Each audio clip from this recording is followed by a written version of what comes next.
into probation, to get probation back to where it should be, is essential, and that's why I made probation my first visit as Lord Chancellor particularly. I look forward to your questions, but the theme that I keep returning to is telling a bigger story about justice. Justice is not just about criminal justice. We also have our civil courts, 47 billion contribution from legal services to GDP in this country, which is hugely important in terms of growth, and to ensure that the system is modernised over this next decade, digital being at the heart of that, in the prison service, absolutely in our courts, and right across the system to alleviate some of the pressures that our probation officers are facing at this time. Thank you very much. And the committee takes your point, and we do a lot of work on civil, family and other forms of justice. But a lot of the questions, we will be touching on those this afternoon, a lot of the questions this afternoon will be around criminal justice, in particular the part one of the Levenson review and the government's response to that on releases of prisoners and on probation service, which you mentioned. I should perhaps also add that we wrote to you and you kindly replied onto a number of detailed questions in relation to the matters concerning jury trials and related matters from Levenson, and that has just been published online. It answers some of our questions, but thankfully for the benefit this afternoon, not all of them. So I'm going to begin by asking a few questions on Levenson, and then my colleagues will come in as they wish. The first point that occurred to us is, has there been a formal response to Levenson? Now that's a very substantial piece of work, 388 pages. And we know obviously some of the things the government has said that it either adopts or goes further than or doesn't comment on. But is there going to be a formal response? And the second part of that question would be, you mentioned legislation and a court's bill. What needs to go into that bill, and when do we expect to see that bill? There will be a formal response in the spring. It's my intention to come forward with a courts bill and legislation also in the spring. And I know that this committee is also focused on the modelling that sits behind where we have come to. And of course, I want to assure the committee that there will be the proper scrutiny when we do get to publishing a bill in terms of the impact assessment, both economic and equalities, that understandably parliamentarians will want to scrutinise and understand. So I have those three things to do. Alongside that, I know this committee will understand that I will be settling the Concordat with the Lady Chief Justice, which effectively also is pertinent to some of that modelling and to, as we draft legislation and both invest and reform at the same time. Yes, we've had Levenson for some months now. We're talking about a response and a bill in the spring. I don't know if you can be any more specific than that, because there's clearly, to make some of the suggestions that you have to changes in mode of trial, powers of magistrates, judges sitting alone, you must have done some number crunching, you must have that information available. Why can't you publish that now?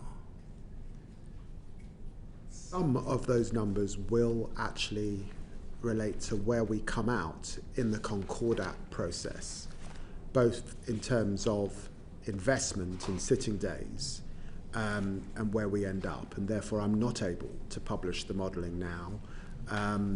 The modelling is an ongoing process, as you would expect. I indicated the landing spot in my statement a couple of weeks ago to indicate where the government was.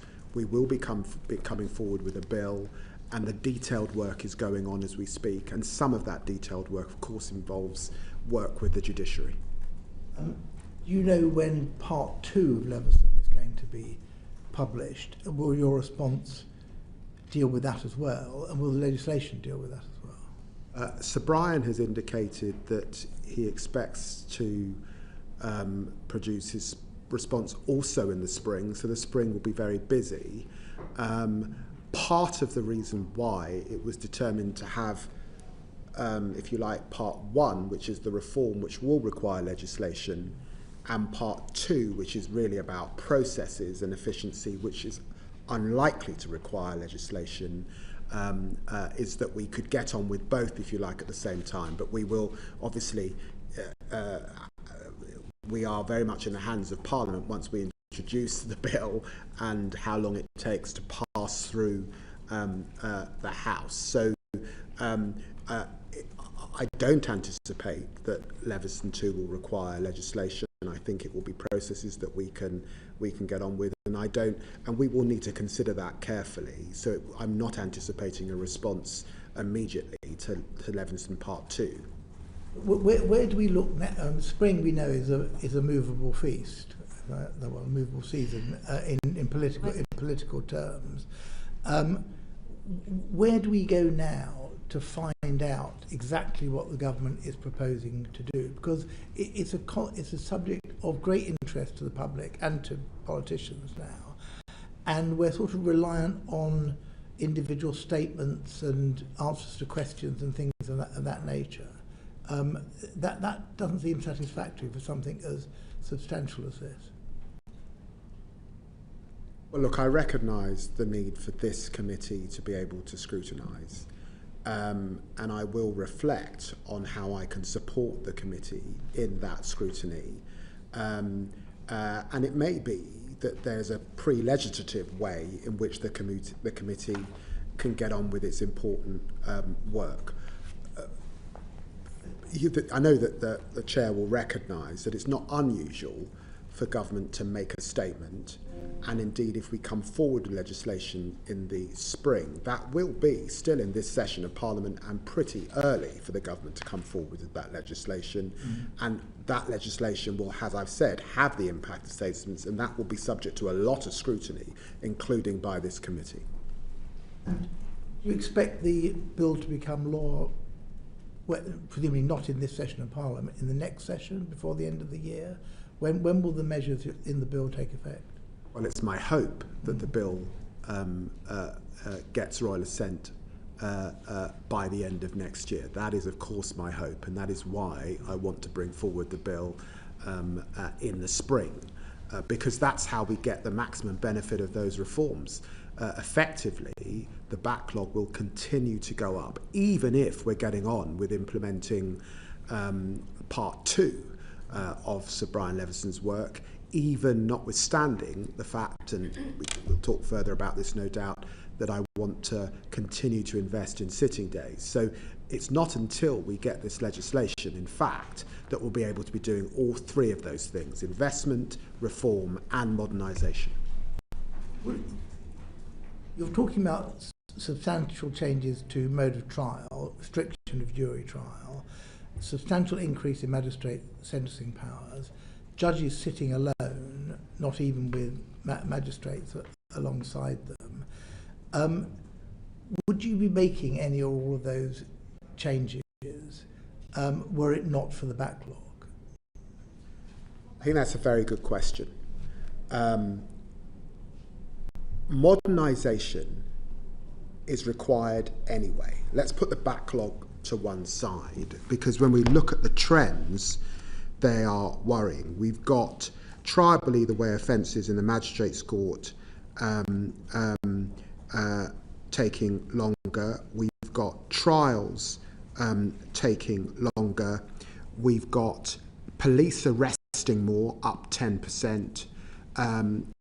Colleagues who are very experienced around this room recognise big innovations in policing and in investigations, DNA evidence, phenotype evidence within that DNA evidence, CCTV, the complexity of data and systems, all of that leading to lengthy trials.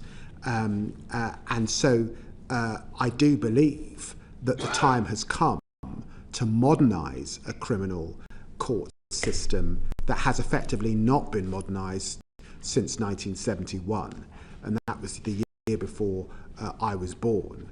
And so, yes, we do have to deal with the backlog, and it's 78,000 now. It will be over 100,000 by 2028-29 if we did nothing, and heading in the wrong direction.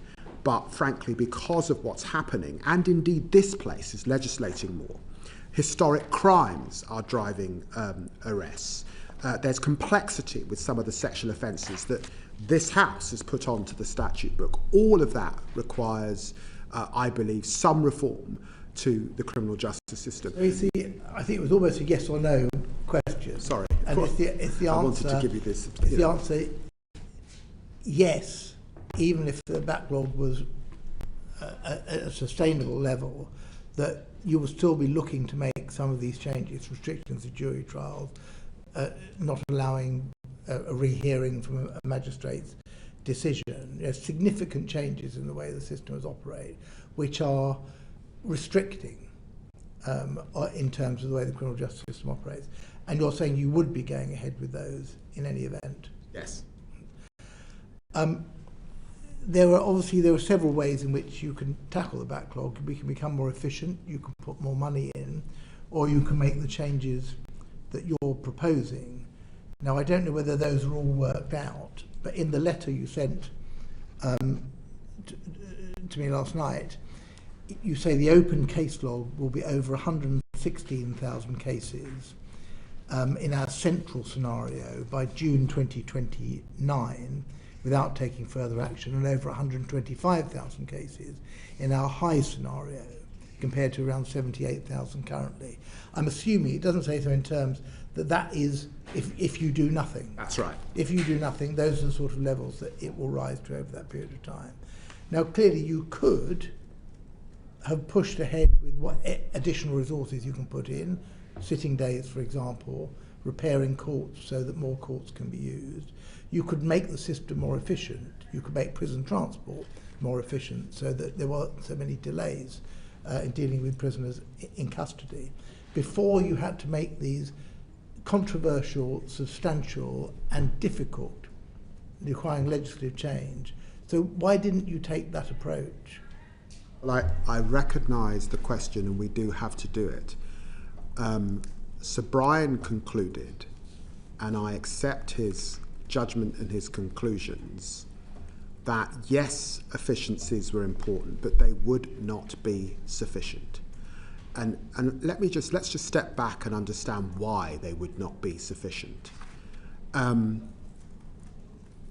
One is... So I'm sorry to interrupt you, but I think what we're looking for is figures. So to know what the backlog would be if you just did the mode of trial and other changes, what would the backlog be before you put any efficiency measures or extra funding in? Can you break down how that backlog divides amongst those various cures? I don't think it's not as straightforward as that. One, because we must let Brian do his work. But let me just come back to what we're really saying. Running a Crown Court trial is a bit like running an operation in a big hospital. It requires more than just the judge and the jury. It requires barristers, and we have, as you know, got a real problem with the pipeline of criminal barristers, and that's why I made the announcement that I made. It will take time for those barristers to come on stream. It requires courtrooms, and this committee has taken an interest in real maintenance issues. We have found extra money, but again, restoring our courts to where they were, given that they were languishing for 14 years, will also take time.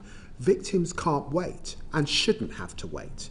And that's why Brian concluded that, yes, we must deal with those efficiencies, but we also have to act. And when we look at the cases vacated, when we look at the cases that are effectively unable to go forward, a part of those are related to efficiency, but some of those are also related to how the process is working between the magistrates and the Crown Court. And so the judgment that Sir Brian takes, and I accept that he's right in this, was, could our magistrates do more? Should we still have the right to elect? And there are decisions that we've made in terms of mode of trial. And effectively, of the 3% of Crown Court cases that go forward, towards the bottom end of that, between the magistrates and up to 3 years, are we content for a shoplifting case or for a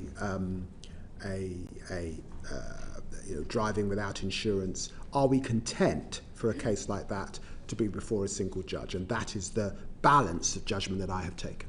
I'm going to pause there because I know a number of colleagues want to come in, so I'll start with Neil. Thank you very much, Chair. Lord Chancellor, I'd like to come back to the issue of the evidence base for curtailing jury trials. Are you able to confirm whether the government currently holds empirical data demonstrating that restricting the right to trial by jury will materially reduce the backlog? Yes, of course we do. Okay. If that data exists, will you not only publish it but ensure that it includes all the assumptions associated with it, all the modelling and all the sensitivity analysis?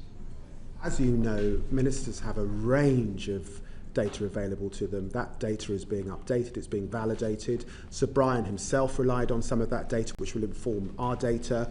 And as I've said, we will publish the impact assessments alongside the bill. And I will seek to help the committee as it seeks to scrutinise that as we get to that stage in the spring.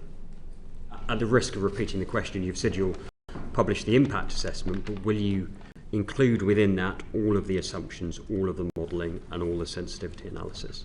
I will include, of course, the assumptions that sit behind where we've got that enables Parliament to properly scrutinise and helps people understand why the government has arrived at the position it has. Noticed you're reluctant to use the word all. Will you produce all the analysis? I will do what I deem appropriate for the purposes of this bill passing and to ensure parliamentary scrutiny. I've been in Parliament 25 years. I've seen a number of impact assessments, both economic and equalities. Equalities is particularly important in this area, as is the economic data that we believe will drive down the figures, and of course that will be available to the committee.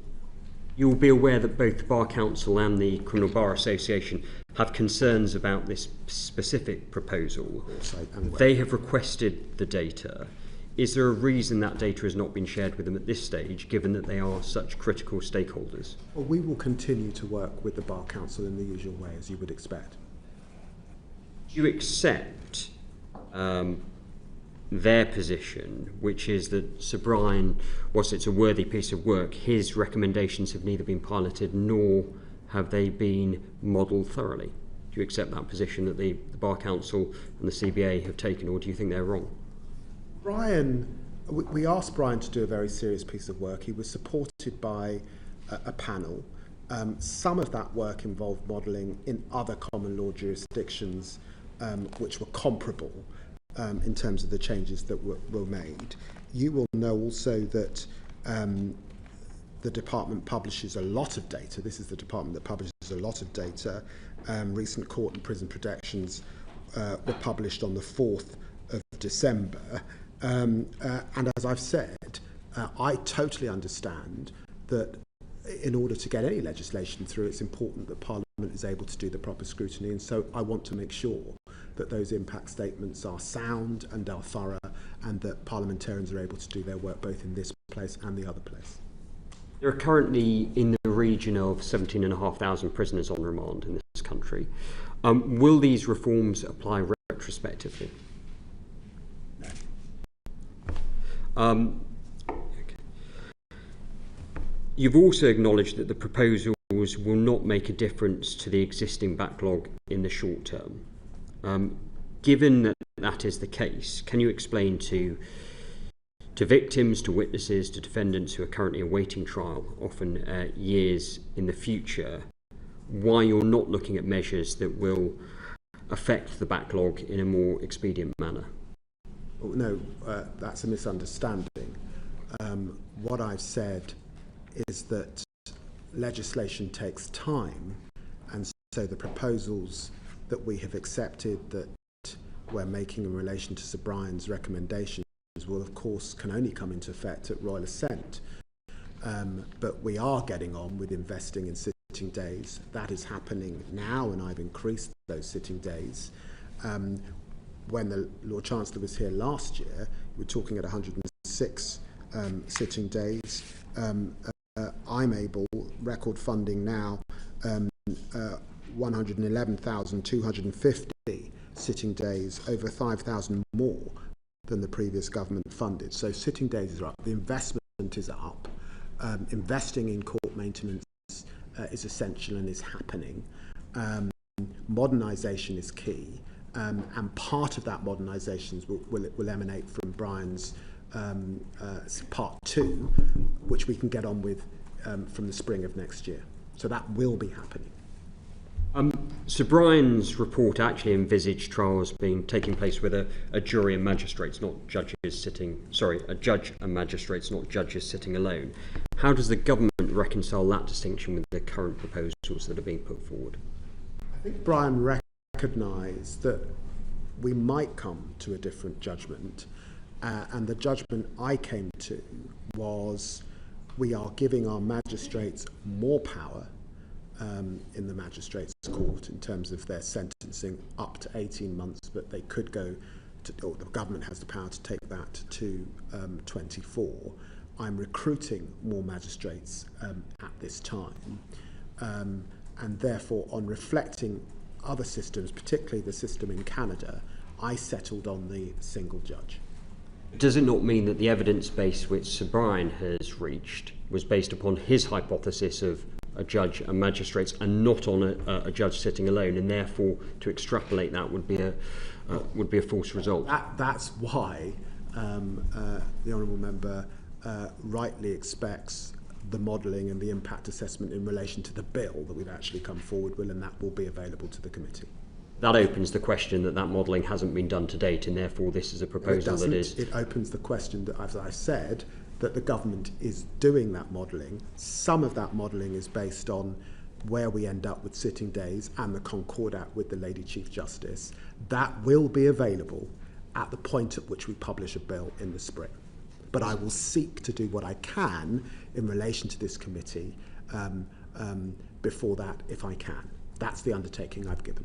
But it is a case that the modelling is not complete at this stage, and therefore it's based on assumptions that... Modelling is ongoing. Do you accept that even if Sir Brian's analysis is correct and that it will lead to a 20% reduction in trial length, that would only apply to a fraction, about 3% of trials in total? Yes. The other issue, of course, since you've touched upon, Lord Chancellor, is the presence of advocates and having enough people going into the criminal bar. Now, we know that junior barristers don't go into the criminal bar because it pays well. They go into it because they have a passion for criminal law. Now, part of that, of course, is the thrill, if I can put it that way, of being a jury advocate. By removing those opportunities, are you concerned that will reduce the number of individuals who will choose to go to the criminal bar when they could have a much more profitable career, perhaps in the Chancery or other areas of law?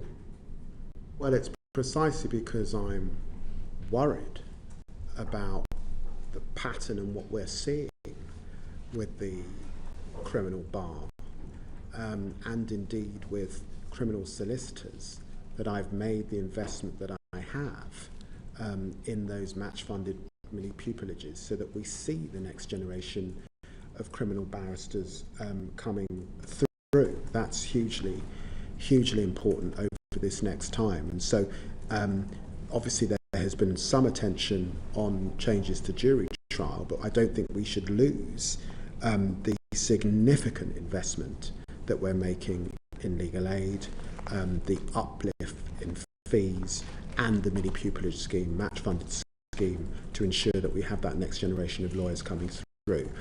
I think part of your question is also, is there some disincentive almost to become a criminal barrister, just to emphasise that trials are running longer, trials are more complex.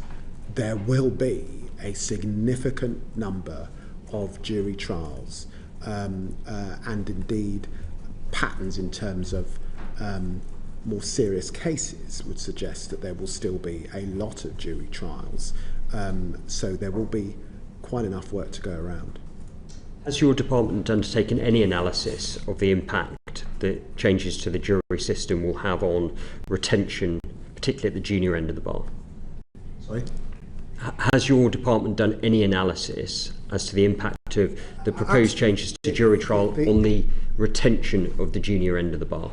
Both the analysis that the Criminal Bar Association has done, the Bar Council have done, and the department has done on workforce informs the decisions that we've been made about many pupilages precisely to deal with some of the retention issues. And I should just say that following our reforms, it's still the case that around 3/4 of trials in the Crown Court will continue to be heard by a jury. That's a slightly different answer. That's about the wider retention issue of the criminal bar. I'm asking specifically about your proposed changes to jury trials. Have you done any analysis on that? And as I've indicated, of course we've done analysis. That is why we are putting money from taxpayers into a match-funded system to increase the number of junior barristers. Of course, what sits behind that is analysis and trends that we're seeing in the criminal bar. Grateful, Chair. I'm going to be Vicky Slade, but just clarify, if you would answer one point. Is it a quarter or is it a half of jury trials? Because I asked a question of the Prime Minister yesterday at Liaison Committee. He said a quarter. I think you just said a quarter. Your letter to me from last night says that of the 3% currently subject to trial, 0.5% will be in the Crown Court Bench Division, 1% will be in magistrates, and 1.5% will continue as juries. So that's half.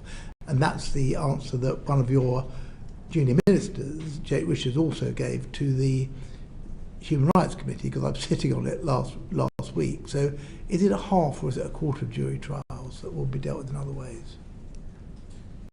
Sorry, I'm confused as to... We've got 3%, I think we're all agreed on the 3% figure. Yes. 3% Yes. of criminal trials now are conducted in front of a jury. Is that going to go down to by 0.75% or by 1.5%? 1.5%. By 1.5%. So about half of those trials. Yes, about. Okay, all right. Thank you. Vicky, sorry. Thank you, Chair. Some of this is going to be a little bit repetitive, but I think it's really important to really try and get to the bottom of it, because I'm slightly confused by some of the answers that you've given. The first one, I want to go back to Sir Brian Levenson's recommendations. I met this morning, as I mentioned in questions earlier, I met the Law Society today, and they are deeply concerned, and what they've said is that the Levenson proposals were an uncomfortable compromise, but were understandable given the challenges. Going beyond the Levenson recommendations is not acceptable as far as they are concerned, and the main reason being the retention of an element of lay participation in determining guilt. Where I'm slightly muddled is that earlier on you said you would be doing this anyway if there wasn't a backlog, which suggests that that's a matter of principle, whereas you've also said, well, there's the backlog, there's a pattern of behaviour, there's underinvestment. So I'm not quite sure whether it's your personal principle that we should reduce by half the number of jury trials, or whether it's circumstance. And so I wonder if you could just give me a bit more of an understanding on that, because I'm deeply worried that if the Law Society and the Bar Council and others and the majority of the public are uncomfortable, why there are so many people uncomfortable with this, but you seem very convinced that this is the right thing to do? Well, let's step back, Ms Slade, because I have been in Parliament when you have quite rightly asked very strong questions about victims. And so far in this committee, victims have not been mentioned. And we are making these changes so that women who've been raped do not have to wait 3 years, that a young woman who's raped at 16 does not have to wait until she's in the second year of her university for a trial to come forward. That is what I keep in my mind's eye. And you will recognise that, of course, it is my job and the government's job to hold, yes, the legal profession, but to hold victims at the same time, and to look at the entire system, and that is the responsibility of the government, and I see you nodding your head. So we can hold at one moment the recommendations that Sir Brian's made, and we've reflected on those recommendations over many months, and then come forward in the last few weeks with our plans, and then we will get to a bill and legislation. And I've said that I do not say that Sir Brian's recommendations are in of its entirety the whole story, because sitting days quite rightly is important, and modernisation within our courts and investment. So I hold that at the same time. But I've also said to you, as a government, when we look at this system and the criminal justice system, when there has not been substantial reform since 1971 to effectively the jury system that we've had, when we reflect on the patterns in crime, arrests up, serious violent crime, technology driving historic offences, more arrests, trials that go on for longer, and the patterns, that I do believe that reform would have been necessary. So I don't think this is an either or. I think you can hold both of those two things at the same time. I just reference something else that was talked about with the lawyers. I know my colleague was talking about the bar, but you referenced defence lawyers. The Law Society told me today that they had an event where they introduced 120 new lawyers, of which just one was going to be a criminal lawyer. Doesn't matter how many rights the government takes away from people to have a jury trial, if there aren't enough lawyers, and there aren't enough courts, and there aren't enough legal advisors in the magistrates' courts, justice isn't going to be done, and that victim is still going to have to wait. Those other things cost a lot of money. So what are you doing to influence your colleagues in the Treasury to properly fund justice, because it has been underfunded, as you've said yourself, for many, many years? And I don't think it's just the last 14 years, I think it's been decades. Miss Slade, you make my case for me. Thank you. Because you're absolutely right, and that's why I said this is like an operation. You do need the barristers, you do need the solicitors, and that's why I announced funding of 34 million a year for criminal legal aid advocates. That's why I've match funded the criminal barrister pupillage, as I've said. That's why court maintenance funding is 120 million last year and rising to 148 million this year. But clearly maintenance does take time and won't happen overnight. All of that ecology has to come together effectively to have a trial, and all of it requires investment, modernisation and reform. Those are the three things underpinning what I'm trying to convey to the committee. And do you think that the money you're putting in is sufficient to make enough of a nudge to have the real impact in the backlog? Because if they're all, incremental tiny changes, what an assessment has been done about how much change the collective will actually have? I want to see the backlog, the waiting list, coming down towards the end of this Parliament by the next election. I want to see the trend downwards. That is what we are trying to achieve, and that is my ambition. One more question, if that's okay, which is the third time I've asked you this, so you probably know exactly what I'm going to talk about, and that is magistrates and the Magistrates' Court.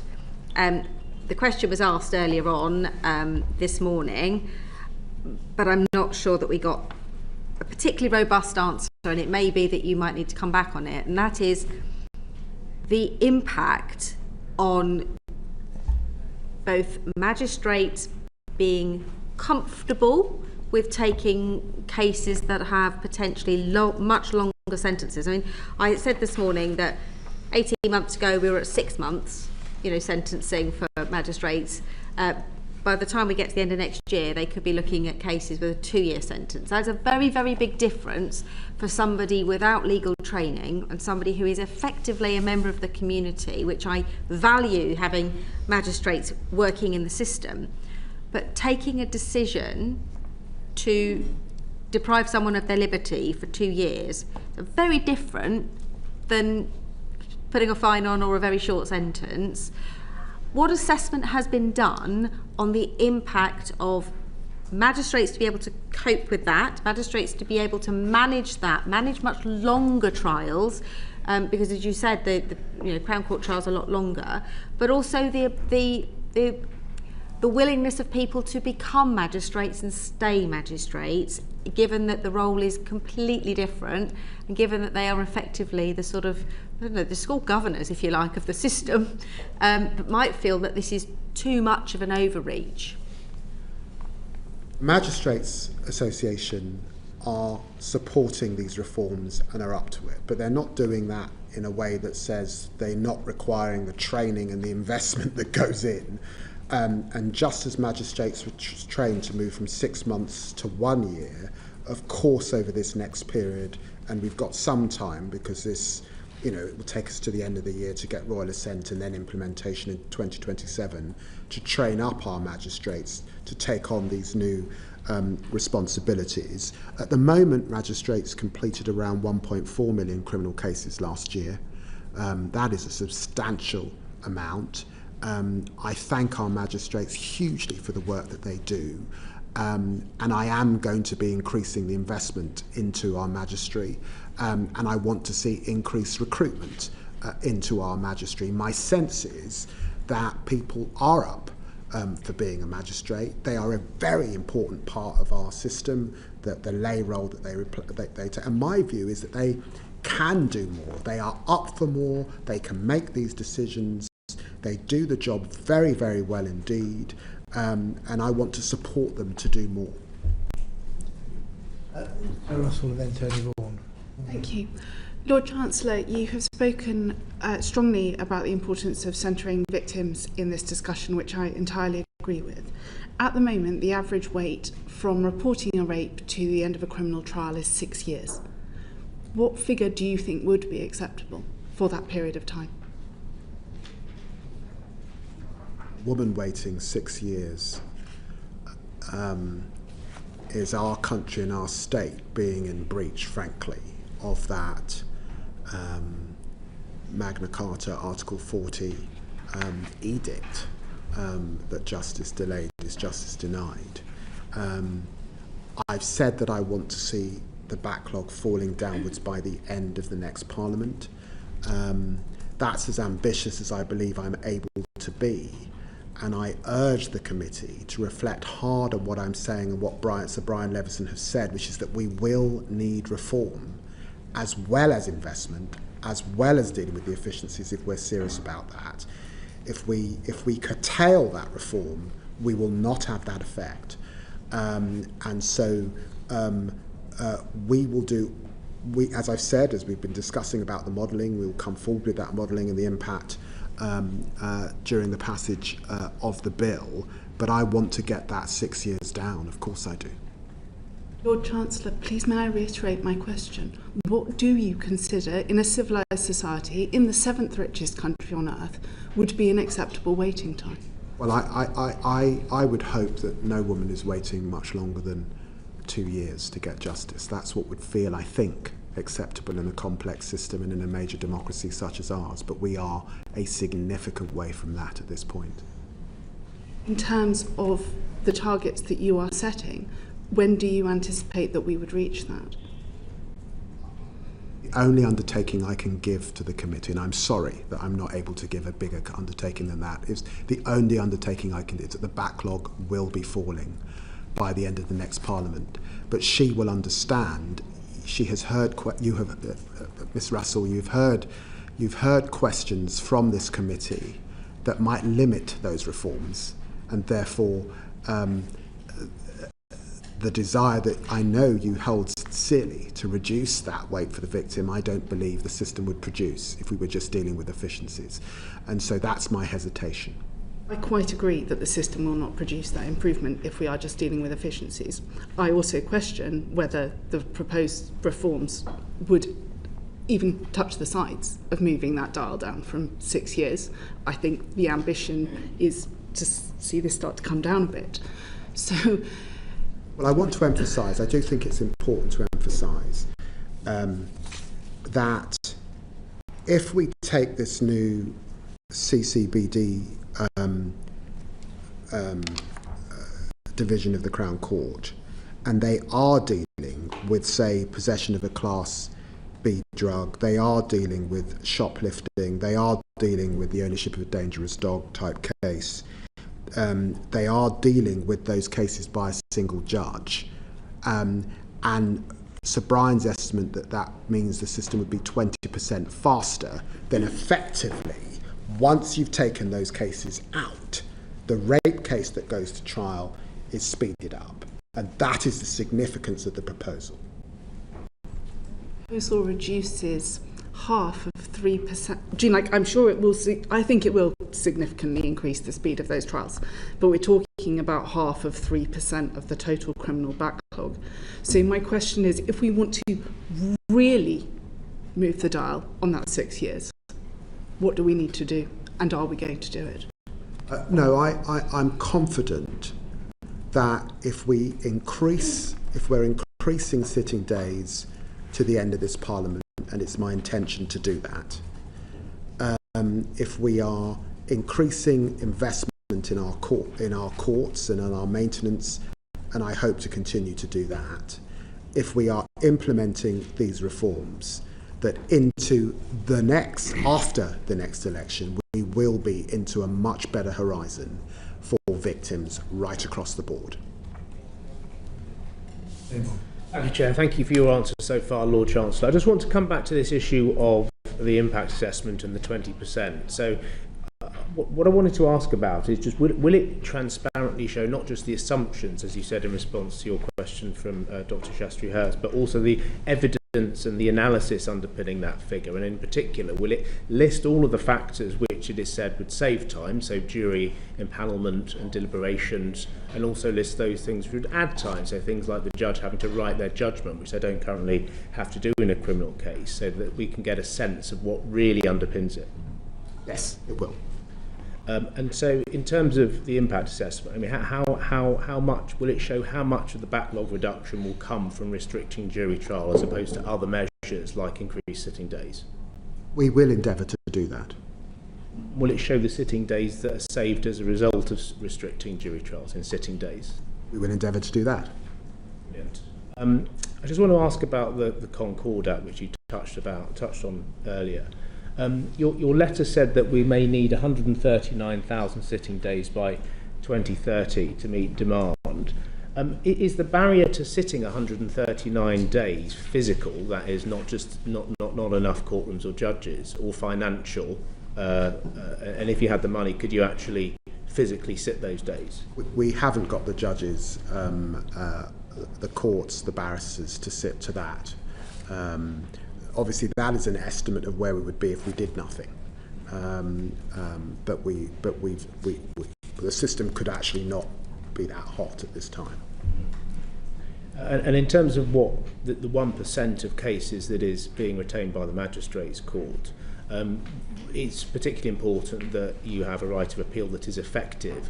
I just wanted to ask about the legal aid position and whether there would be any resource uplift from the legal aid agency to fund the proposed appeals, because as a lawyer I know that reading through a transcript, applying the law to the facts, drafting the grounds of appeal all takes time, and I just wondered whether the LAA will be providing funding for that. Well, as we're introducing a new permission stage, of course I will look at the legal aid available to make sure that people are properly represented.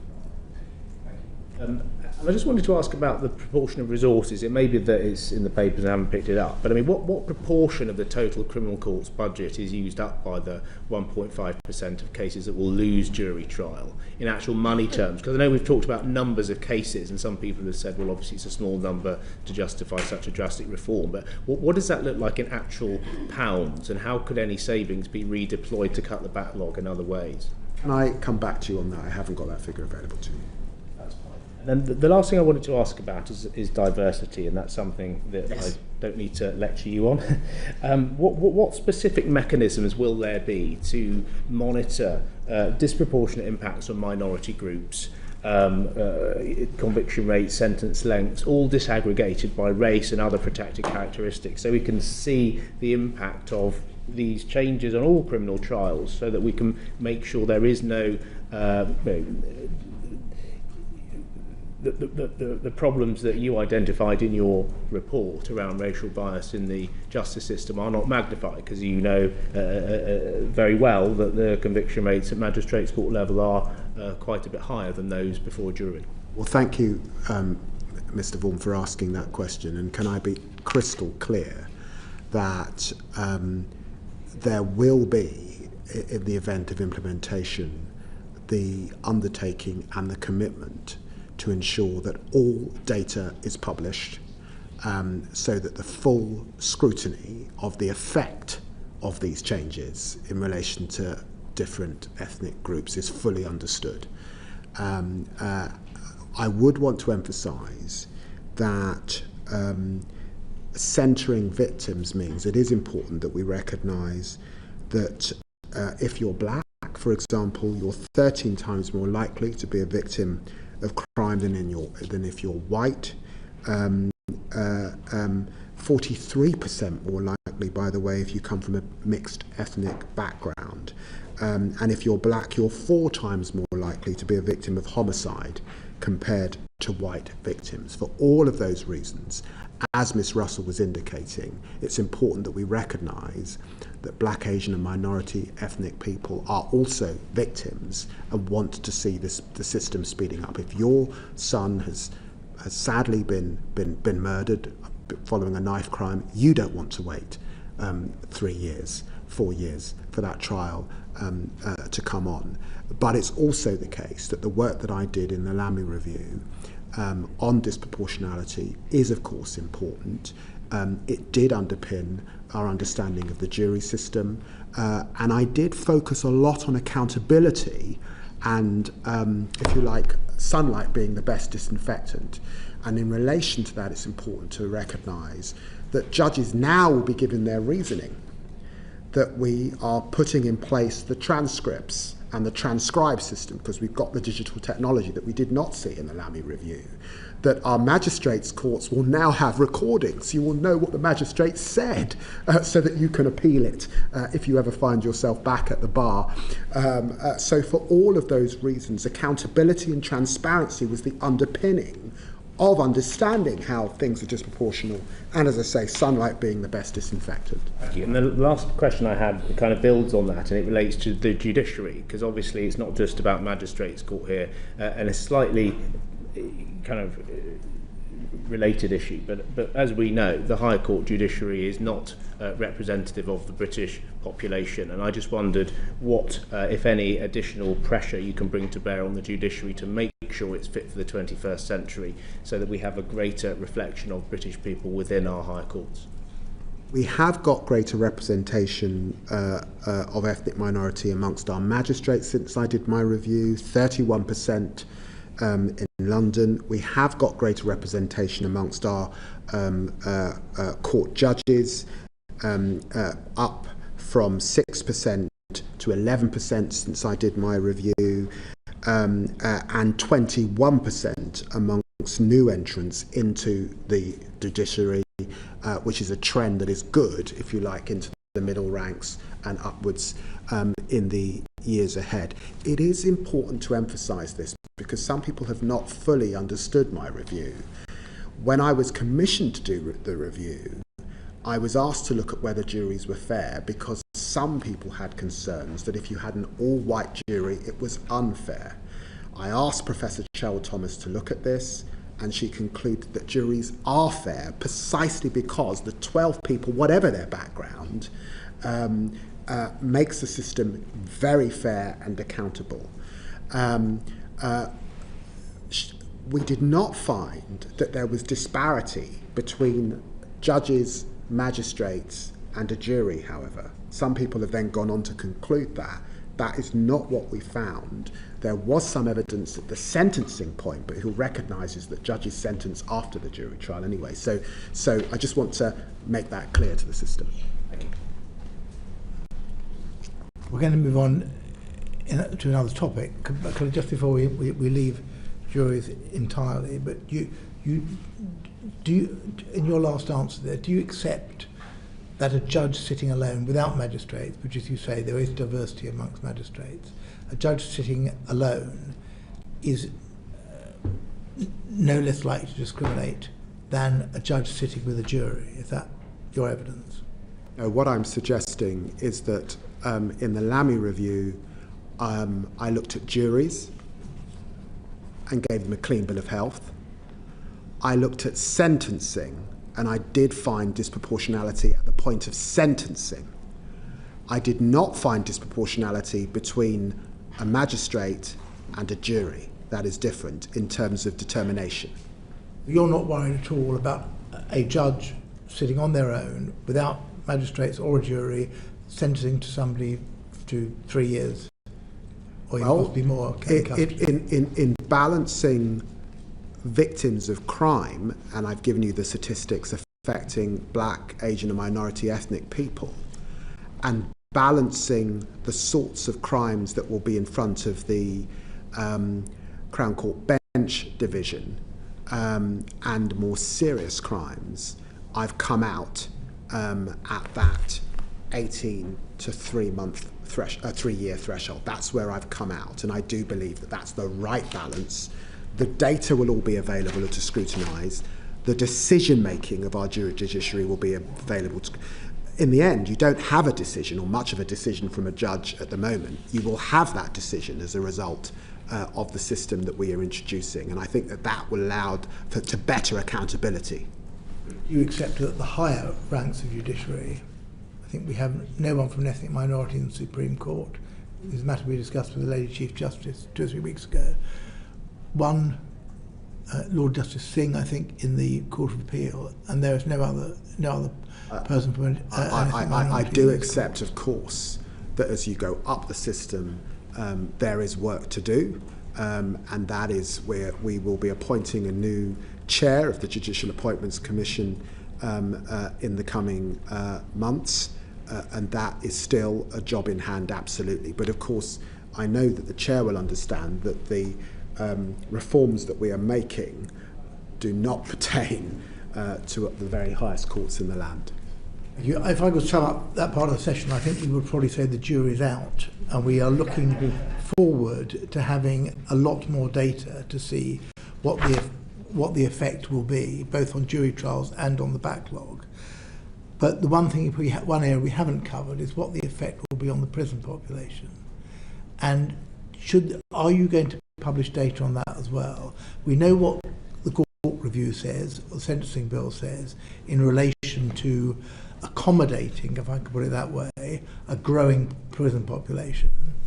If, as seems inevitable, the consequences of Levenson are more people going to prison because you have magistrates sentencing up to 24 months, and you have swift justice, which presumably means people are going to get custodial sentences more quickly, then prisons are going to be overflowing again, aren't they? I don't think that's quite axiomatic, because that suggests that there'll be a different rate of conviction, and I'd want to maintain that our criminal justice system is fair fundamentally, or it's not much of a criminal justice system. So I'm afraid I can't concede that somehow there'll be a higher conviction rate because you've changed jurisdiction. What we've been focused on is the swift nature of that justice.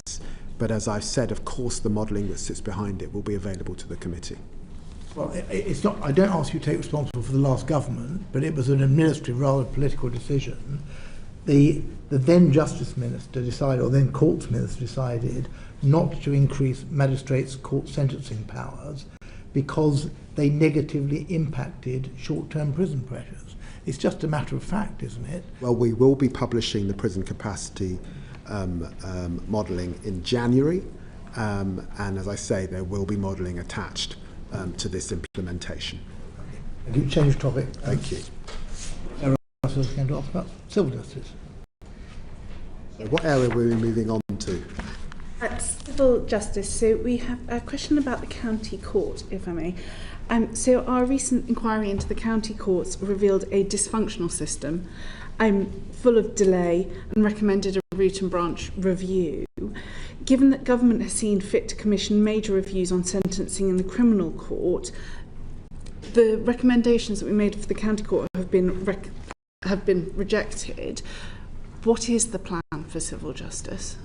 Well, I've been in conversation, of course, with the Master of the Rolls. I'm not sure the judiciary are supportive of a further review, precisely because there's a lot going on in the Crown Court system at this time. But you're absolutely right. Our civil courts are an important cornerstone of our system, and certainly access to justice for many people, but also the underpinning of the 47 billion that legal services contributed to the rule of law and to this economy. I am keen to see further digitisation of our county courts particularly, which are one of the engines of small business, so that people can properly deal with their disputes in a quick and speedy way. And I am keen to move forward with modernisation, simplification, and some of the progress that we've made on small claims particularly.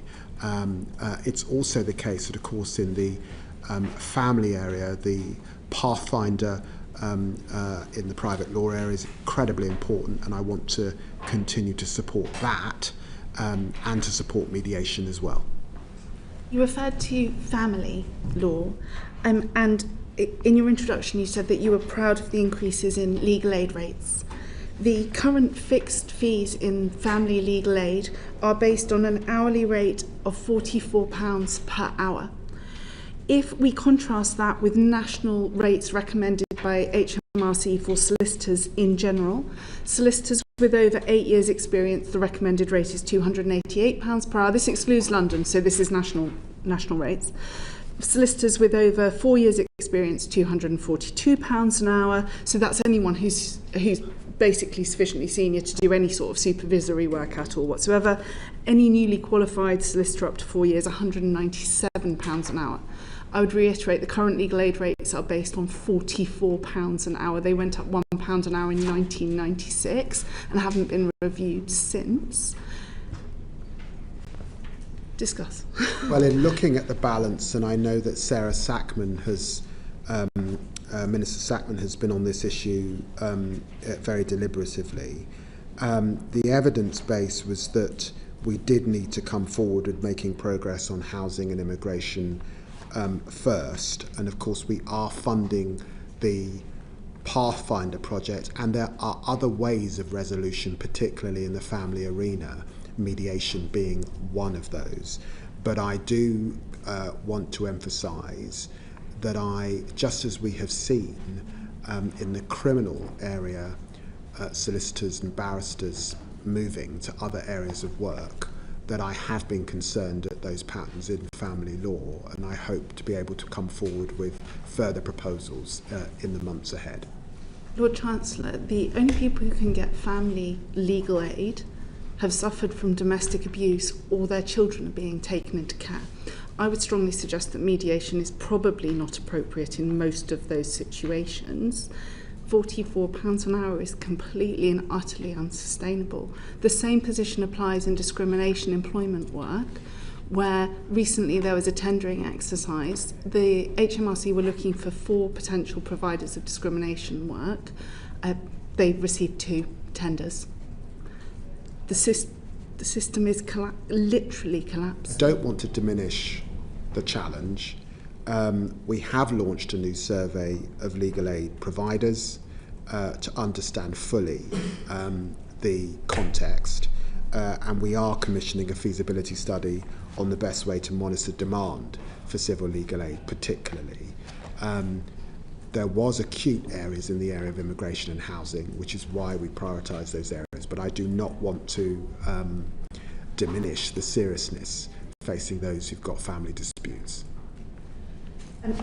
Move on to the employment tribunal system. There are now over 500,000 open claims. Individual unresolved claims are up 33%. New claims in are up 33% in quarter two. Claims resolved are down 10% in quarter two. We are obviously producing significant new employment legislation, which of course, as a Labour MP, I support hugely. Nonetheless, it is very, very stressful for both businesses and individuals bringing those claims, when those claims then are sat within the employment tribunal system for years on end. And it is now years on end, typically. What is the plan to deal with the increased caseload that will inevitably follow? Well, the story that I told of austerity is real, and I know that, Ms Russell, you recognise that. We do have to prioritise 18 months into government. I do recognise the huge challenges in our tribunal system, particularly the employment and immigration tribunals. They do require investment, but in the spending envelope I've sort of set out where I've had to put the priorities, and my priorities is to see the backlog in the criminal arena coming down, and to support legal aid in the areas that I've outlined. But I do reckon, I have been able to support employment, and she will recognise I made a decision. There was a suggestion of fees, which I was very keen to act to stop in the early weeks in this job. But I do recognise there remain challenges in the employment tribunal. And lastly, on the subject of SEN tribunals, again, 25,000 cases were registered last year, but only 20,000 were disposed of. The cases in question are obviously children who have education, health and care plans. These have typically taken a long time to come forward in the first place. Children are waiting long periods of time for diagnosis. They're then waiting long periods of time for an agreed EHCP, and then if they're not agreed, they're then waiting upwards of a year now for a tribunal date for these children who are exceptionally vulnerable and often out of education. Given that 99% of those appeals are successful, what do you propose for that system? Well, you will know, Ms Russell, that the Secretary of State for Education is coming forward next year with further proposals in relation to send young people, and so we're working in lockstep with her. And in relation to that, and indeed the previous question around employment, I am pleased that the department has got itself into a place where it does require other departments where they are making changes to have a justice impact assessment, and that therefore our tribunals are properly compensated to deal with any extra work that flows as a result with that. So we're in good discussion with the Department of Education, and as those proposals come forward, we'll be able to see the impact for SEND cases. Just before we move on to prisons, when we move off courts, you had a question. Yes, thank you, Lord Chancellor. If I can ask a question quickly, following on from the question that was raised by the MP for Congleton, who mentioned the 6-year wait that women rape victims face. The charity Rape Crisis prepared a report last month, further to a previous report that they had prepared back in 2023, where they've said that the backlog of sexual offences cases in the Crown Court, 17% of the backlog is of sexual offence cases, and that's an increase from 9% in 2019. And the Ministry of Justice data itself shows that there are 13,238 sexual offence cases awaiting trial, an increase of 66% from the previous rape crisis report in 2023. So we have many sexual offence cases that are just not being tried. Now, the rape crisis and also the Law Commission have said that we should have a specialist sexual offences court. Do you agree with that? Is that something that you are thinking of implementing? Well, at this time, the changes that we're making are precisely to ensure that for those very serious cases that they come on more quickly. Now that is as true of murder cases or child sexual offences as it is of rape. All of those cases we want to come on more quickly, and that's why the 20% reduction that Sir Brian estimates as a result of stopping the right to elect, changing mode of trial, giving our magistrates, where there isn't the significant backlog, increased sentencing power, and the new Crown Court Bench Division will bring about that change. We're not proposing at this time a new jurisdiction solely for sexual offences. Leave it there. Thank you. Thank you. Lord Chancellor, I'd like to ask you about prisoners released in error. On the 2nd of December, you announced that 12 prisoners had been released in error since your statement on the 11th of November, with 2 prisoners still at large. Is that still accurate?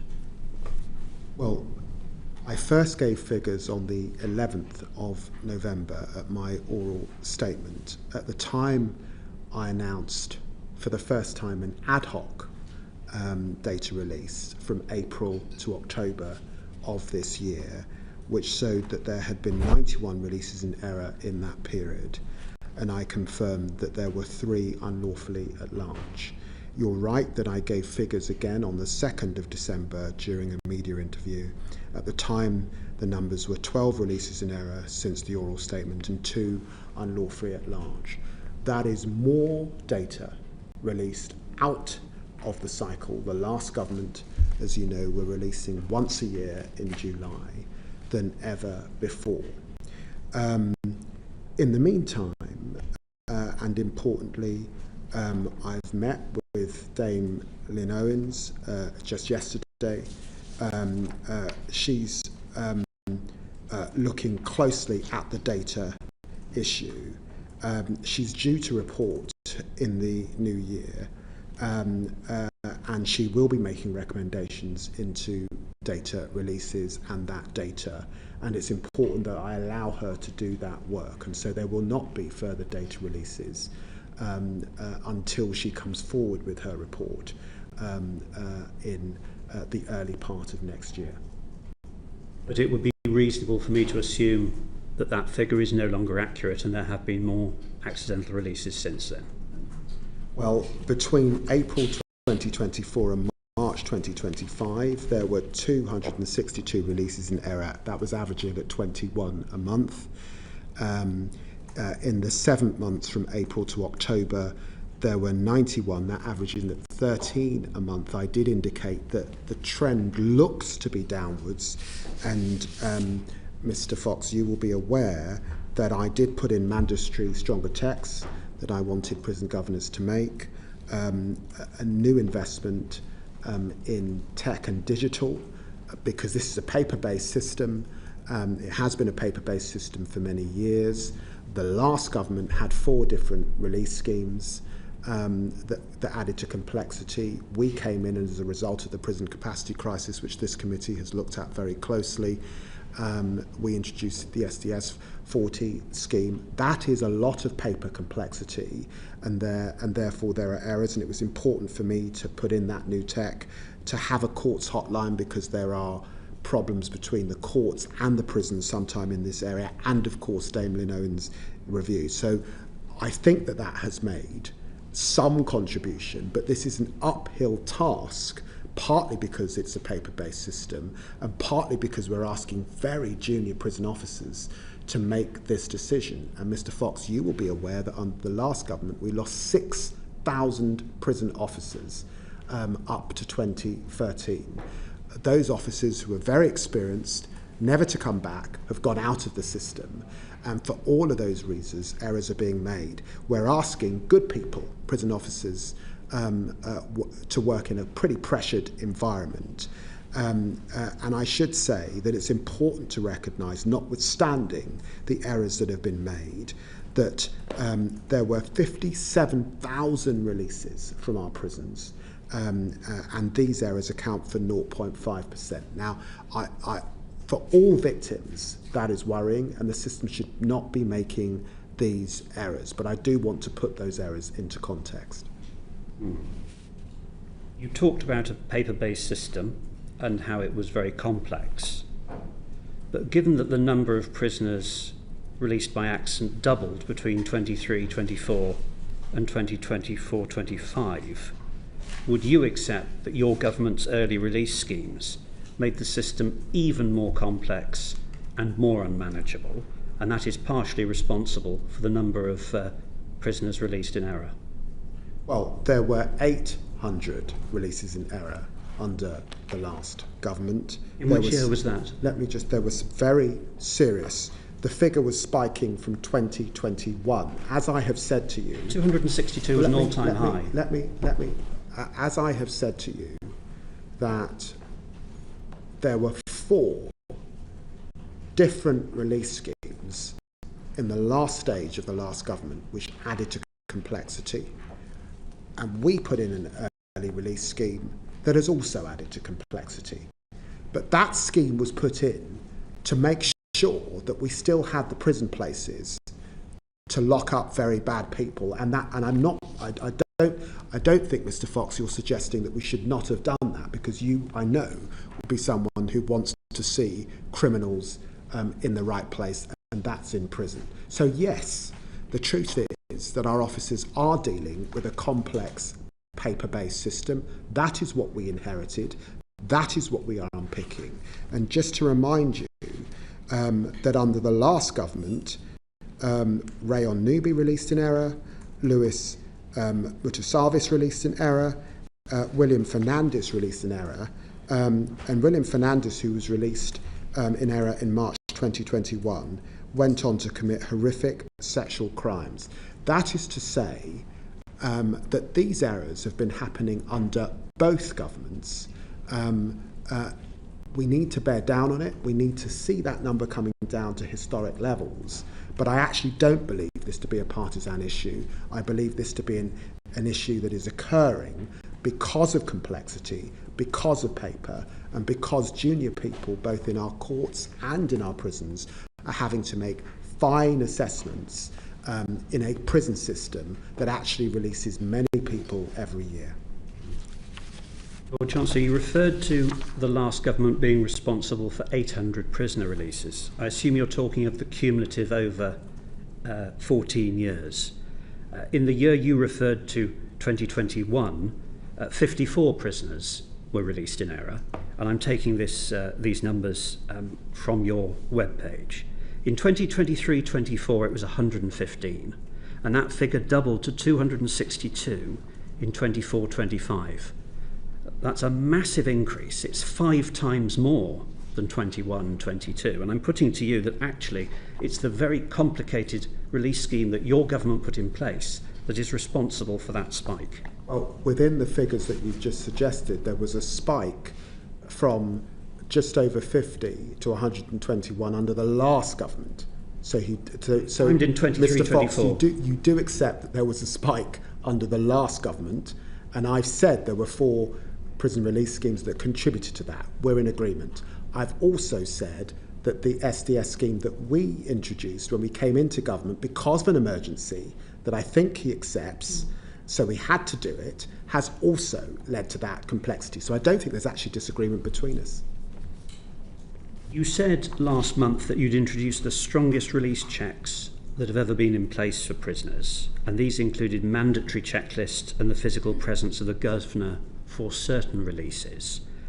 Why have there been subsequent mistaken releases since then, and where does responsibility lie for those mistaken releases? Well, I've said that you can never, ever, as a Secretary of State, rule out human error.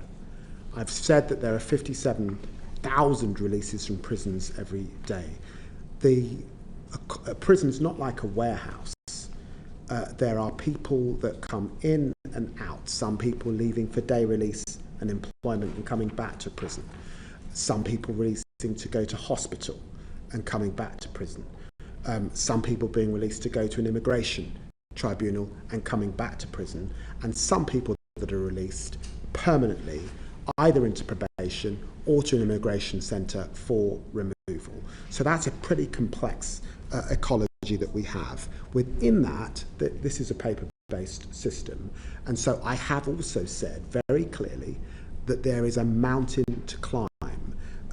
I have put in place mandatory and stronger checks. I have put in place new investment in tech, and I have put in place a courts hotline because of the errors that were occurring on assessments of warrants between courts and between prisons. I did that as an emergency set of things to try and bear down and grip the system.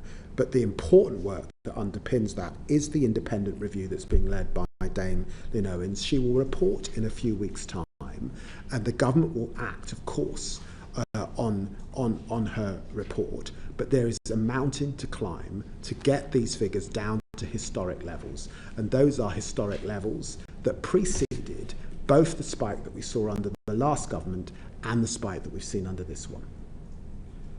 When Kabatu was released in error, the Ministry of Justice published his photograph, his name and his offence, which was just as well because it was actually a member of the public who located him and phoned the police. Can I ask, why don't you do this for all releases in error? That must be an operational decision for the police. It is for the police to make assessments of risk, not for ministers to make that assessment. That is for the broader criminal justice system. And so it is the case that sometimes the police are keen to release information to the public that will help to apprehend someone who is at large, particularly someone who might be of risk to the public. But it is sometimes the case that people are not at risk to the public, or indeed the police are able to apprehend someone, and indeed publishing their name and their might mean that they go underground. That must be an operational decision for the police, not for ministers. You say it's an operational decision for the police, but in the case of Kabatu, I understand your department didn't even tell the police for 7 days that he was on the run. And I put it to you, Minister, that actually it's just too embarrassing for your department because so many prisoners are released by mistake. I've said to you in terms that must be an operational decision for the police, and of course the Ministry of Justice is liaising with the police on a daily basis on a range of things. We work as a whole criminal justice system. Just last week I was at the Criminal Justice Board, and that brings together the police, prosecutors, Ministry of Justice, probation, the entire system it brings together. It's a whole ecology across the criminal justice system. That is the seriousness that actually underpins what we're talking about when we talk about the criminal justice position. And I'm sure, Mr. Fox, you understand that it must be for the police to make those judgments. Thank you, Chair. Thank you very much. I think now we're going to move on to Pam Cox. Thank you very much. Lord Chancellor, this committee has been very concerned over the past year to ensure that both the prison and probation services have a robust and well-supported workforce, and we've just been alluding to the challenges there. We've been monitoring capacity challenges in both sectors, so I'd like to ask you about skilled worker visas and the impact in certainly the prison sector. How many prison officers are currently on skilled worker visa, and how many will be lost over the next 12 months as a result of proposed immigration changes?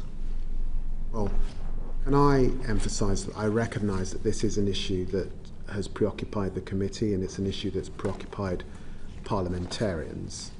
And I am in discussion with the Home Secretary on this issue, and I hope to come forward with proposals shortly, and I'll update the committee as soon as I'm able to do that. And I think that we have found a way through this issue. It's also the case that I want to recruit more prison officers who are local to communities all over the country, and I particularly want to be able to recruit prison officers into London and the South East, where there have been challenges because of the labour market and people being able to get jobs in other sectors that are commensurate to the sort of pay you'd get for being a prison officer. I will update her with the latest figures because the figures move around. I'm happy to write to her to give her the latest figures, but I hope to be able to make an announcement shortly. Thank you very much. Do your discussions with the Home Secretary and the Home Office, did they concern an exemption for prison officer roles or other matters? I think it's a way through with the Home Secretary that's a satisfactory way through. And obviously, I wanted to reassure myself that we could recruit the amount of officers that we need in the required time locally, because that's the best situation in the time available, while recognising the important commitments that we have in relation to reducing our reliance on immigration. And that's the balance that I've sought to strike, and I think that we're just about to get there. Thank you. And I ask partly because a recent inspection of HMP Liverpool revealed that there was significant anxiety among prison staff affected by the skilled worker visa changes.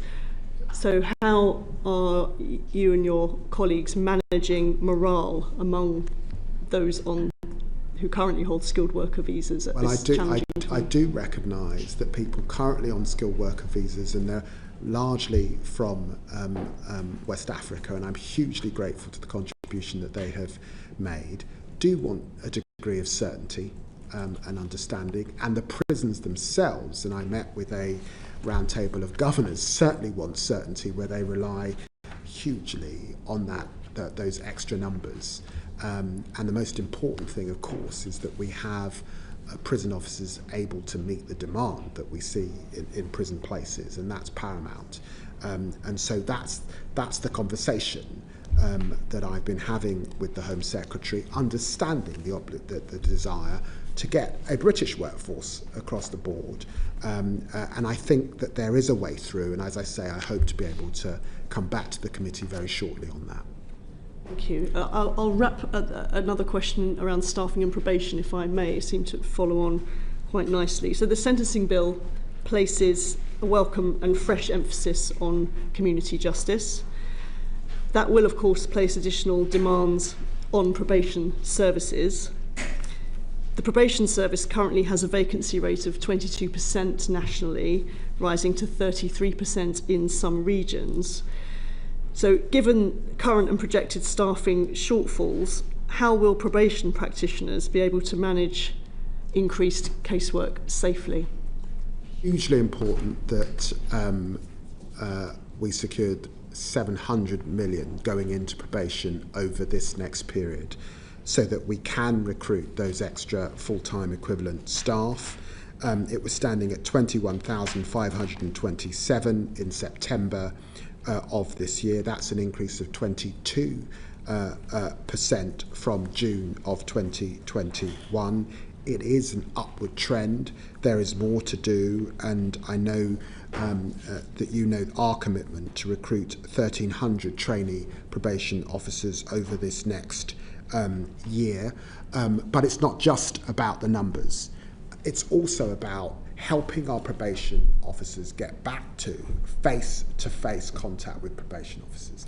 Can I also say that, and I deliberately made my first visit as Justice Secretary to a probation setting in Islington, and then very shortly after that I was with probation officers in Chatham.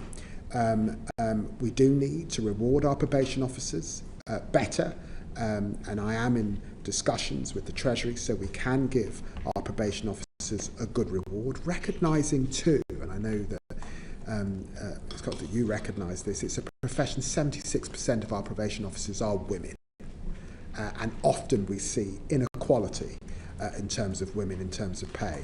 But the other thing that's important, so they can get back to that face-to-face, is digital technology. And Justice Transcribe, which they were piloting in Kent, hugely important. What those officers were saying to me is it life-changing that you can quickly using AI get the details down and get back to face-to-face contact, visiting people, being with people where they're at. Very much. Thank you. I'd like to, and it's quite an interesting link back from probation, because I want to look at the other end, and that's remand. He sighs. I don't sigh. I think it's very important, and it is and tricky issue at the moment. It is a really tricky issue, and the data on it is absolutely staggering. That 20% of the prison population is somebody that's on remand. So that's people who've not been convicted, who may be innocent.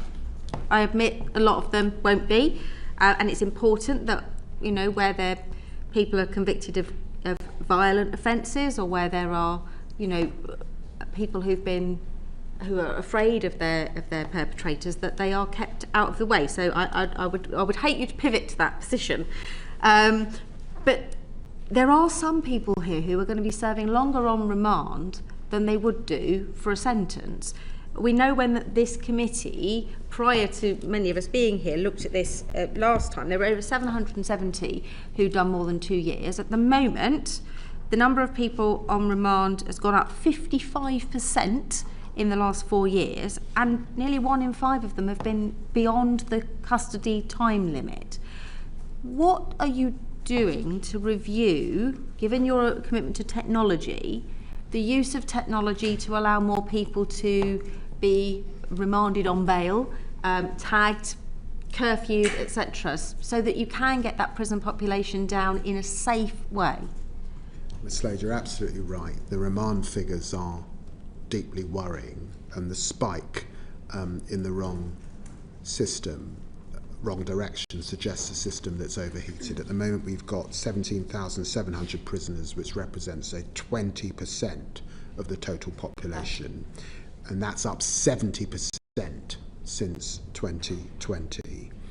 And it does mean that there are real pressures in our reception prisons, particularly. 2/3 of those are awaiting trial. A third of those are awaiting sentence. Speeding up the courts, and the lion's share of questions today has been on our court reform proposals, will be significant in relation to that remand population, of course, but also the Bail Information Service, and actually better assisting people to apply for bail, and making sure there are the right incentives to apply for bail, is also important. But you're right, using community accommodation and tagging as an alternative to remand, and legislating, as we have done in the sentencing bill, so that people not likely to be punished with prison will not typically be held in prison, will make a significant shift on that remand population. So I expect to see the remand population falling as we move into 28-29. So there's 2 things there. I mean, we said earlier on that it's going to take some time for these reforms to change. There are 17,500 people currently in the system. I don't get the impression that those people currently in the system are going to really benefit from those changes, because even those that are, you know, been there for a year, you know, within the next year they will eventually get their day in court. But how are you proposing any changes to the existing system so that you're driving forward in the same way as Levenson 2 will drive forward the other part of the system, to drive forward decisions made around bail? And then the final point I want to ask about is conditions for people who are on remand, who are in a different space mentally to people who have been convicted. They know where they are, they've got a programme. What more can you do to make sure that people who are on remand have decent access to education, mental health facilities, work, in the same way as the regular prison population? Because I'm hearing a lot about people being regularly moved and not having as good an experience as settled prisoners. The last part of what you're saying in your question is absolutely right, that if our remand prisons like Pentonville, Wandsworth, in London are running as hot as they are, if people are moving in and out, and if you're on remand, this is not a cohort of prisoners who are up for education, employment training in the same way, precisely because they don't know how long they're going to be in the prison. So we do have to get the population downwards. The first part of your question, actually, let's not forget the sentencing bill, which is significant and should be implemented in the spring, and therefore be able to, or get royal assent, in the spring, and be implemented as we head towards Easter, and that therefore will have an immediate effect on that, or begin to have an effect, on that remand population. Thank you. I've got two very specific questions and then two slightly more general ones. If I can just point out that the NAO said that the sentencing bill might actually increase electronic monitoring caseloads by between 8 and 14,000. I wondered what HMPPS's estimate of the number of additional offenders who will need a tag are. I then have some questions that relate to that, and I know that we heard from the previous Lord Chancellor that Serco's performance was below acceptable levels when we saw her at the beginning of this year. I wondered what Serco's performance was like now. And at that time we were talking about them having a problem with the supply of tags and equipment that was appropriate to those they were trying to tag, and whether that's improved and whether it's a satisfactory service that they're offering now. And then... Don't want to forget your questions. No, right. Okay, I'll go on then. So there's the Serco thing, there's the 8 to 14,000 and what HMPPS, and then the other thing that I just wanted to ask you about on this particular matter was the tagging offenders at source in that pilot that's taking place in 6 prisons, and whether that's showing that that's going to work, and whether that can be rolled out in all prisons, and whether that's a good thing to save that gap between release and tagging. I want to let the pilot to study what we learned from the pilot closely, but I am interested in the benefit that you might get from tagging people from prison rather than tagging people at home. But I think it's a little too early to give an estimate of that or understanding of that from what I'm told from officials. But the indications must be that it must be a good thing to get them quite early. Can you give me a hint as to what the bad thing about it might be? Well, it's just how the system is working, and if it's working effectively, and if I can't really see a good reason for not doing it like that, but then I'm me and you're you. The benefits feel self-evident, but the whole point of having a pilot is to see if it actually works. And of course you do need staff in the right places with to do that effectively, and other things if you are moving from pilot to a national rollout when the system's quite hot as a result of the sentencing bill. There will be an increase, of course, in tagging as a result of the sentencing bill, and that sits behind your questions, and you're absolutely right about that. We do think that obviously we will see a reduction over time in reoffending. 20% reduction is what the estimates are in terms of those who are tagged by curfew, and we expect tens of thousands more criminals will be tagged and monitored over the next 3 years, particularly as a result of the changes that we're making. Minister Timpson has had numerous meetings with Serco, and I am looking forward to meeting with Serco with the Perm Sec I think next month,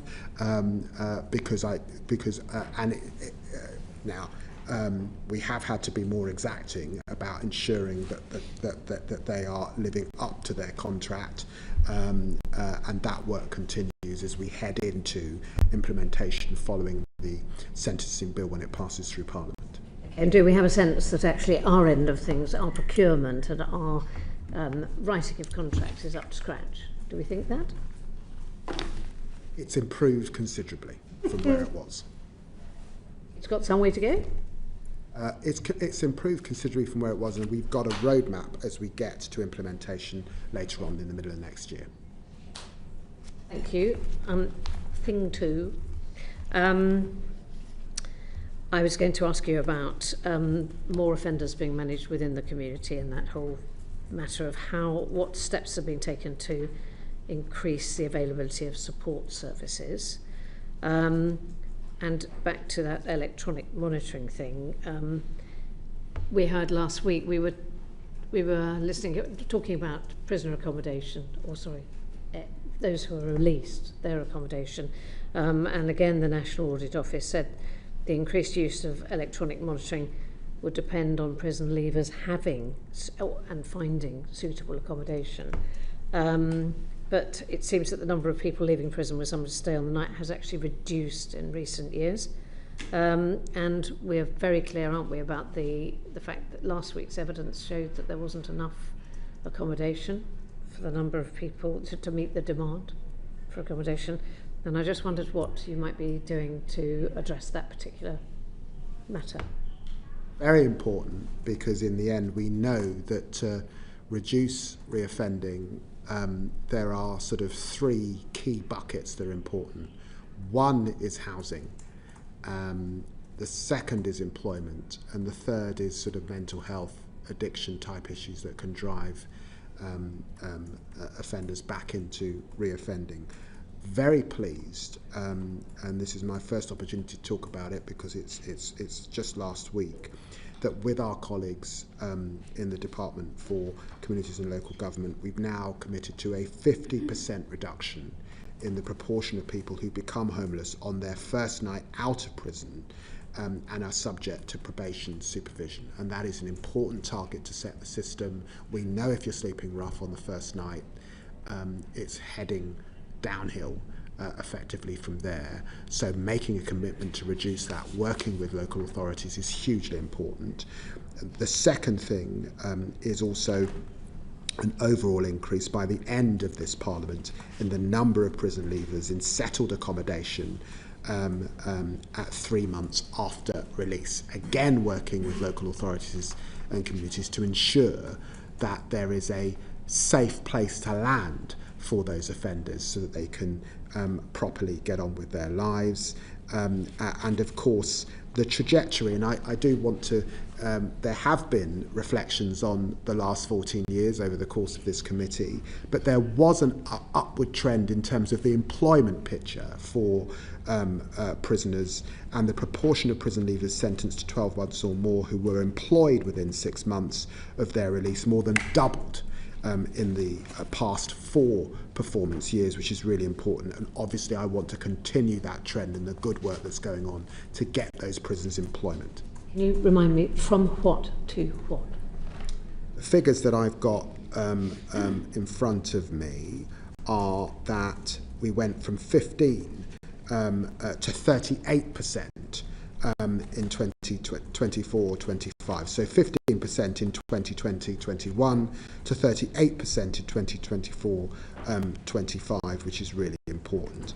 But I think there is more to do in terms of working with colleagues in health, particularly around mental health, which the numbers are quite worrying. In 2024, 61% of offenders in the community reporting with mental health, 63% in custody with an identified mental health need. So those are profound challenges. Thank you. I can think of all sorts of questions I'd like to ask, but I might write to you instead.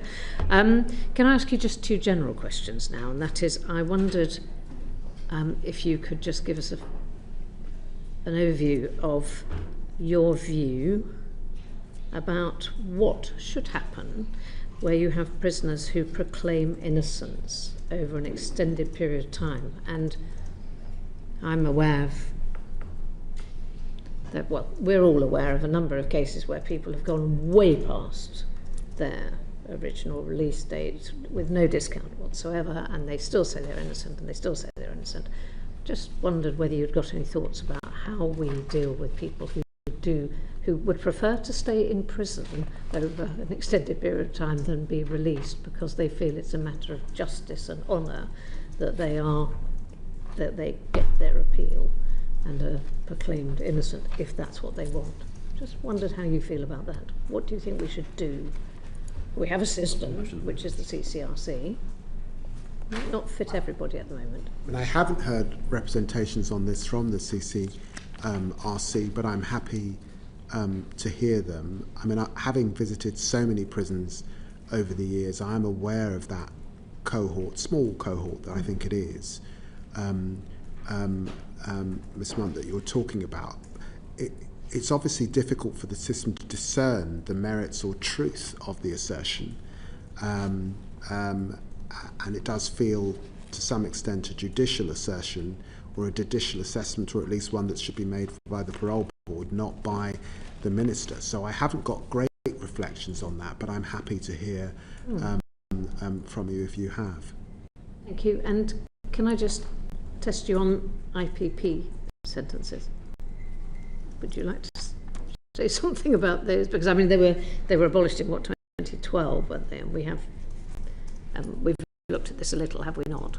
Well, I do recognise the significant issues that exist for IPP prisoners. I think we've got to support and deepen our action plan with the prisoners that are there.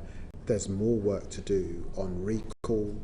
I think there's more we can do on support for those prisoners that have been in a substantial time, recognising the real challenges that exist for some of those prisoners, again, around mental health and their predisposition, really, to get into trouble, both in communities and in the criminal justice system.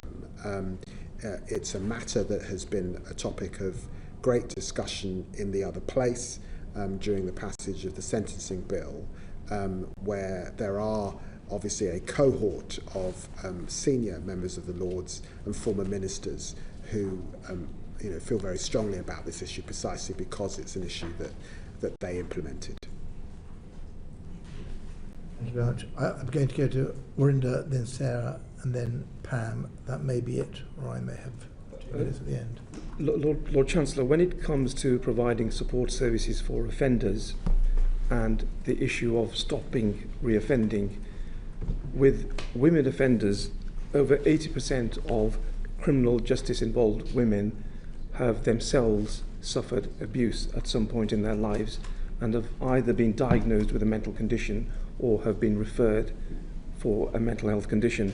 A few weeks ago, I visited the Black Country Women's Aid Women's Centre, and I was really impressed with what I saw, because it was like a one-stop shop where women offenders could come in and get advice on housing, financial advice, health advice, and what's more significant when we're talking about probation is that probation officers actually came into the Women's Centre and saw the offenders, and so it was providing a very holistic approach to providing support and also with the view of stopping reoffending.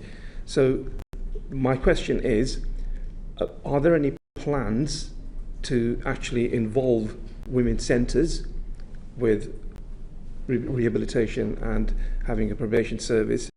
And are we going to be providing any financial support to these women's centres? Because with what I saw, I think it's a great step forward in helping women and to prevent reoffending.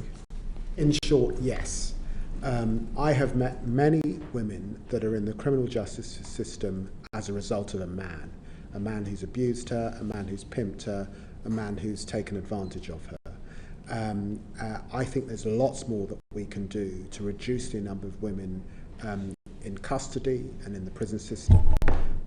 Minister Timpson shares my view, and we're working very hard on this. I'm aware of the Hope Project in Southampton doing great work, and when I'm up in the Midlands, I'd like to see this scheme. Women's centres are essential. I'm looking at allocations at the moment, and I don't want to jump ahead, but I hope that I can work in this area. And of course, the Women's Justice Board, really important, the work that they're doing. Yeah. approximately 12% of the total prison population is currently comprised of foreign nationals. Relatively, actually, foreign nationals are underrepresented within the prison population relative to their age profile and demographics. But so I certainly don't want to be fueling suggestions that there are sort of disproportionate problems with foreign national offending. But nonetheless, the government announced in August that we would speed up removals directly from prison of foreign national offenders. There has been an increase in foreign national offender returns, but it is a significant change if we manage to deport more people from prison immediately, and very desirable. How is that going? Well, when we implement the sentencing bill, I think it will be very important to be able to deport these people as quickly as possible, and it will speed the system up. And I think that must be good, because I don't think that the taxpayer wants to fund them in the system. There were 10,700 foreign national offenders held in custody on the 30th of September 2025. The three top nationalities in prison were Albanian, Polish, Romanian. I was very pleased last year that we removed over 2,700 FNOs under the early removal scheme, and actually in my previous role as Foreign Secretary played a significant role in getting those returns up as well. And of course that was a massive increase, 74% increase compared in the same period back in 2023. I think it's what the public want, I think it's what the public demand, and I think as soon as we see implementation of the sentencing bill, that will all drive us in the right direction. Sir Chris Whitty, Chief Medical Officer, has just published quite a hard-hitting report on the health of people in prison and on probation. There are three high-level recommendations. One is around the need to prioritise preventative health care for chronic conditions in prison. Another is around the sharing of health data between, for example, prison medical services and GPs and NHS. And the third is around the fact that people on probation often have very, very high health needs compared to the general population. What's your view of the report and what's happening with those recommendations? Can I write to you, Ms Cox, to update you on that report? I will be meeting with the Secretary of State for Health in the new year to discuss that report and other things. Because it is important that we just have much closer working, I think, with the health system, particularly the spike that we're seeing in mental health worries me. So can I update you in due course in the spring? Thank you very much. Yes. Very much. I don't think any of my colleagues are looking to ask additional questions, so I will abuse my position and ask one or two final questions, if I may. Just going back to probation, first of all, probation is having to do a lot of heavy lifting in terms of alternatives to custody, early release.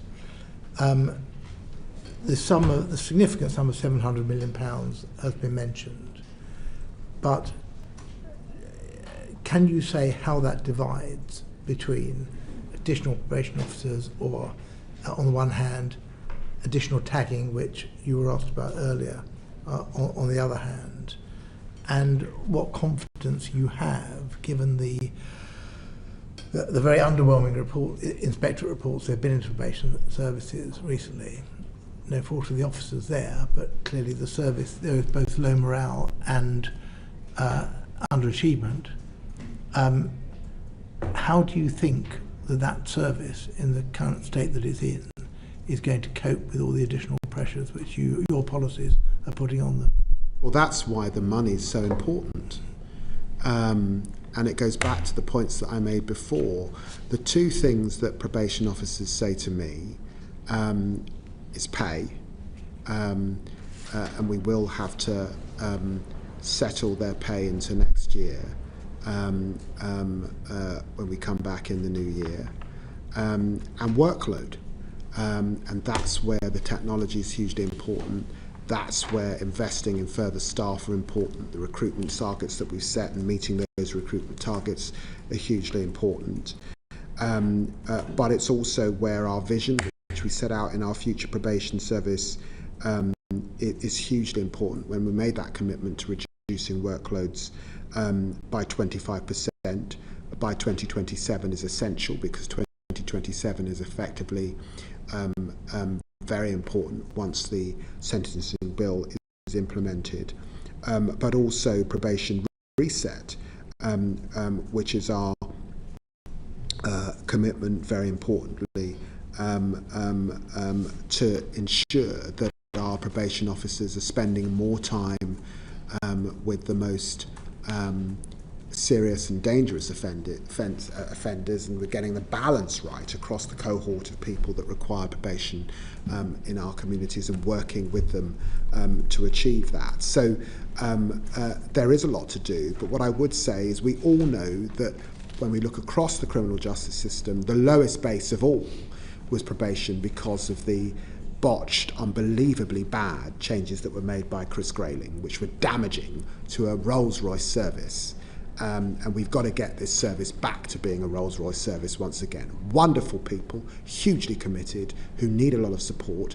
I'm reluctant to break down the 700 million figure at this stage.